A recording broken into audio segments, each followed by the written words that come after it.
ವಿಶ್ವ ಪ್ರಸಿದ್ಧ ತಿರುಪತಿ ದೇವಸ್ಥಾನಕ್ಕೆ ತೆರಳುವಂತಹ ಭಕ್ತಾದಿಗಳಿಗೆ ಸಿಹಿ ಸುದ್ದಿ ಸಿಕ್ಕಿದೆ. ಇನ್ಮುಂದೆ ದೇವಾಲಯದ ಕ್ಯೂನಲ್ಲಿ ದಿನಗಟ್ಟಲೆ ಕಾಯಬೇಕಾದಂತಹ ಅಗತ್ಯತೆ ಇರೋದಿಲ್ಲ. ಯಾಕಂತ ಹೇಳಿದ್ರೆ ತಿರುಮಲ ತಿರುಪತಿ ದೇವಸ್ಥಾನದ ಆಡಳಿತ ಮಂಡಳಿ ಶ್ರೀವಾಣಿ ಟಿಕೆಟ್ ಹೊಂದಿರತಕ್ಕಂತಹ ಭಕ್ತರಿಗೆ ಅದೇ ದಿನ ತಿರುಪತಿ ತಿಮ್ಮಪ್ಪನ ದರ್ಶನವನ್ನ ಮಾಡಿಸಲು ಸಜ್ಜಾಗ್ತಾ ಇದೆ. ಸದ್ಯ ಈ ಯೋಜನೆಯಲ್ಲಿ ಪ್ರಾಯೋಗಿಕವಾಗಿ ಟಿಕೆಟ್ಗಳನ್ನು ನೀಡ್ತಾ ಇದ್ದು, ಇದರಿಂದ ಪ್ರತಿನಿತ್ಯ ತಿರುಪತಿ ದೇವಸ್ಥಾನಕ್ಕೆ ಭೇಟಿ ನೀಡುವಂತಹ ಲಕ್ಷಾಂತರ ಭಕ್ತಾದಿಗಳಿಗೆ ಅನುಕೂಲವಾಗುವಂತಹ ನಿರೀಕ್ಷೆ ಇದೆಯಂತೆ.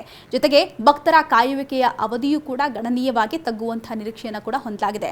ಇನ್ನು ದೇವಾಲಯದ ಆಡಳಿತ ಮಂಡಳಿಯು ಆಗಸ್ಟ್ 1ರಿಂದ 15ರವರೆಗೂ ಕೂಡ ಶ್ರೀವಾಣಿ ಅಪ್ಲೈನ್ ದರ್ಶನ ಟಿಕೆಟ್ ಹೊಂದಿರುವವರಿಗೆ ಪ್ರಾಯೋಗಿಕ ಆಧಾರದ ಮೇಲೆ ಹೊಸ ಸಮಯವನ್ನ ಪ್ರಾರಂಭಿಸಲು ಯೋಚಿಸ್ತಾ ಇದೆ. ಸದ್ಯ ದರ್ಶನಕ್ಕಾಗಿ ಭಕ್ತರು 3 ದಿನಗಳ ಕಾಲ ಕಾಯಬೇಕಾದಂತಹ ಪರಿಸ್ಥಿತಿ ಇತ್ತು. ಇನ್ನು ಭಕ್ತರ ಕಾಯುವಂತಹ ಅವಧಿಯನ್ನ ಗಮನಾರ್ಹವಾಗಿ ಕಡಿಮೆ ಮಾಡುವಂತಹ ಗುರಿಯನ್ನ ಈ ಕ್ರಮವು ಹೊಂದಿದೆಯಂತೆ. ಇನ್ನು ಹೊಸ ಪ್ರಾಯೋಗಿಕ ಯೋಜನೆಯ ಅಡಿಯಲ್ಲಿ ಶ್ರೀವಾಣಿ ಅಪ್ಲೈನ್ ಟಿಕೆಟ್ಗಳನ್ನು ಪಡೆಯುವಂತಹ ಭಕ್ತರಿಗೆ ಅದೇ ದಿನ ದೇವಸ್ಥಾನದಲ್ಲಿ ಪ್ರಾರ್ಥನೆಯನ್ನ ಸಲ್ಲಿಸಲು ಕೂಡ ಸಾಧ್ಯವಾಗುತ್ತಂತೆ. ಇನ್ನು ಶ್ರೀವಾಣಿ ಟಿಕೆಟ್ ವಿಐಪಿಗಳ ದರ್ಶನಕ್ಕಾಗಿ ನೀಡಲಾಗ್ತಿದೆ.